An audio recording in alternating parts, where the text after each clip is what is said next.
Galing kami namili ng gulay kasi lagi na lang gulay at manok o isda ang kailangan kainin. Ito, 35 ang kilo. Pero ang halaga nito ay 50 pesos. Binili namin sa binyan, para siyang tabuan. Tapos, ito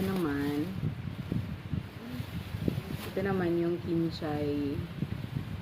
Kung familiar niyo yung kinchay, panglagay sa pansit, kami naman ilalagay namin, igigisa namin tong ganito. Yung purong kinchay.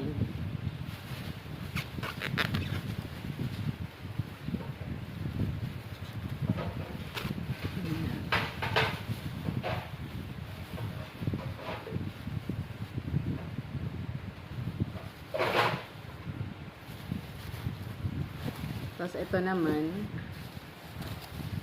yung panglahok ng pag nagpakbit ka. Ito masarap din ilagay. Ito. Fresh pa siya. Pero medyo namatay na lang yung ganito. Pero marami pang green.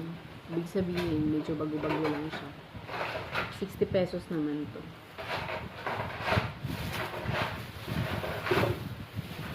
Yung bawang, kunti lang binili namin ng bawang. Kasi meron pa kami. Wag! Mabubutas yan. Mabubutas yung lagayan. Itong labanos, 12 pesos yata to. Pero medyo malaki siya. Yan. Tapos ito, nakalimutan ko na kung magkano. Kasi mura lang.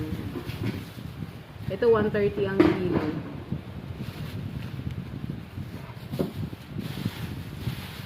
Plus yung sweet corn,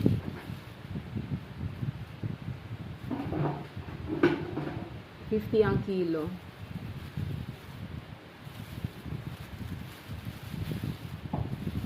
$50 ang kilo, 2 kilo lang binili ko.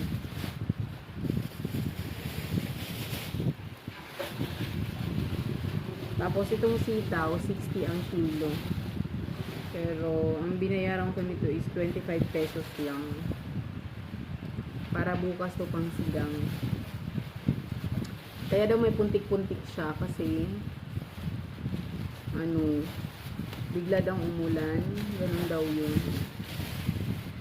Pero fresh pa siya. Sariwa pa siya. Kung meron kayo napapansin na yan, yung parang dated siya.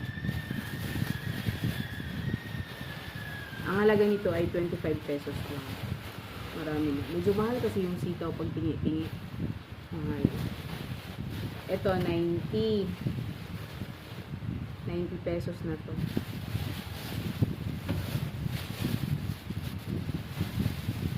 Oh, sobrang dami ng 25 pesos. Ganyan na kadami. Bukas na ako bibili ng kangkong. Pahinga rubber band dyan. Bukas na ako bibili ng kangkong para hindi malanta. Ganyan. Thank you. Dito. Pag sa palengke to,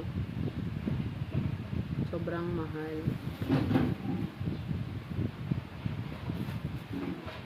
Kailangan mas marami yung gulay sa niluluto ng sinigang na baka bukas. Tsaka yung kinuha namin na baka ay puro laman lang. Dati ribs yung ginagamit namin. Pero parang masyado siyang mahal kasi mabigat nga ang buto ng tatalian ko to para hindi siya mabungkag. Ganyan. Ito na. Diba? Daghan ka adyo mo. Tapos may pakita ko sa inyo. bilihan. Kung kailan mo ani agay garam do. Yun oh, kailan mo ani. Sayote tops 2. Talbos ng sayote.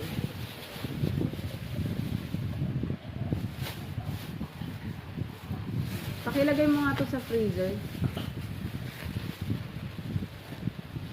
Ito yung isa sa hog namin sa kinchay. Tapos bumili ng chicharon. Bumili kami ng chicharon.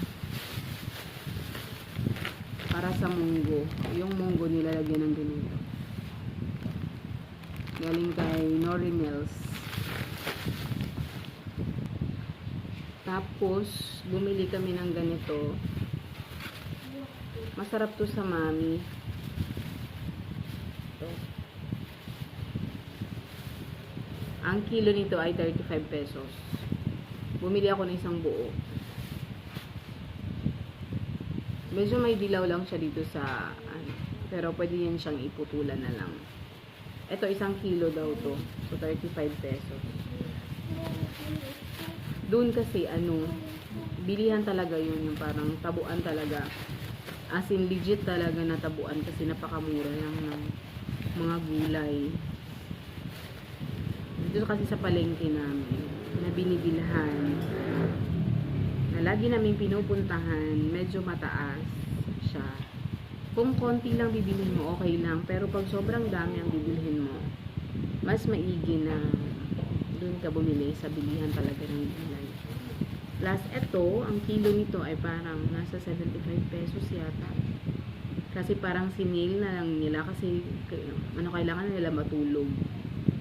Kasi nag-umpisa pala sila ng 6 ng hapon. Uwi din sila ng mga yun, kanina, mga 7 something yata, magko-close na sila kasi kailangan na nilang matulog. Kasi marami kasing namimili doon.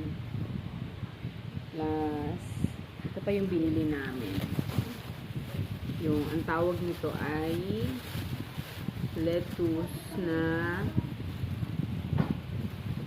ano bang klaseng lettuce na to? Nakalimutan ko na. Ano ang lettuce to, Lee? Ano ang tawag dito sa lettuce na to? Romaine. Romaine. Ito pala. Para magsasalad kami. Ganyan. Masarap to sa salad. Saka mura lang dun. Ang kilo nito ay magkano ba kilo nito? Nakalimutan ko. 100 yata. Pero pag sa labas mo to bilihin, nasa 500, 600 ang kilo, ganyan.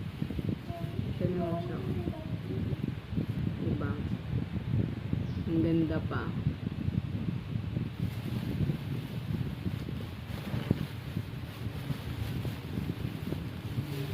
Igano natin.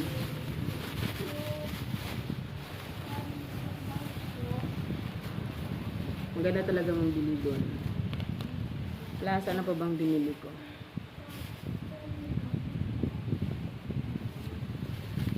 Itong cauliflower ay 130 ang kilo. Parang gano'n. 130 ang kilo.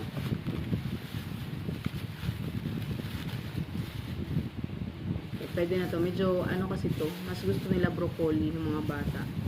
Pero kumuha pa rin ako nito. Kasi pwede itong pampalit ng kanin. Itong cauliflower. Tapos itong chicharo. Lagyan lang to ng butter ay pwede na.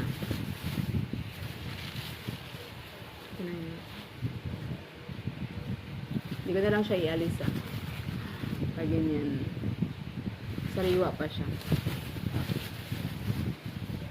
Tapos